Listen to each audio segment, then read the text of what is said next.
On a créé un Expedit Concilium avec Benjamin Bonifacio. On a simplement compris que pour faire de l'humanitaire, il suffisait peut-être d'exercer son métier, mais de façon différente.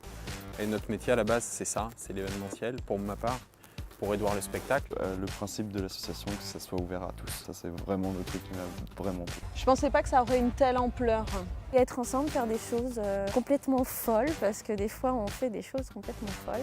L'investissement constant, c'est ça qui est spectaculaire, inespéré un petit peu. Enfin, notre rôle est assez éclectique, on n'est pas renfermé dans une case, donc ça c'est vraiment très bien, on apprend plein de choses. Je trouve que c'est fantastique d'avoir la possibilité de s'exprimer dans un cadre différent et de pouvoir tester ses limites. On peut vraiment aussi toucher à tout, quoi. On apprend beaucoup de choses dans cette association et c'est juste magnifique, quoi. Pour moi, tout d'abord, c'est un échange entre le public et nous. On arrive à créer un événement gratuit, complètement ouvert, avec une qualité d'un spectacle, avec une pré-prod de plusieurs mois et un rendu exceptionnel.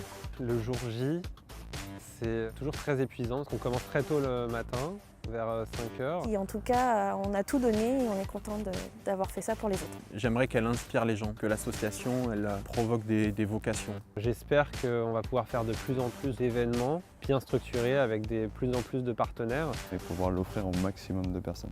Plus de spectacles, rencontrer plus de gens. C'est vrai que la culture n'est pas forcément accessible à tout le monde. On peut imaginer développer des spectacles dans des quartiers où les associations ont déserté ou n'ont plus de moyens. Pourquoi pas aller dans des cités ou délocaliser les projets déjà actuels ailleurs en France. Plus ça va, plus les événements sont grands, il y a de monde. On se dit que si ça continue comme ça, on va faire des choses de plus en plus grandes, quoi. On crée tous ensemble, il y a une vraie fédération autour des projets, il y a cet enthousiasme, le fait aussi que l'argent n'est pas mis en jeu.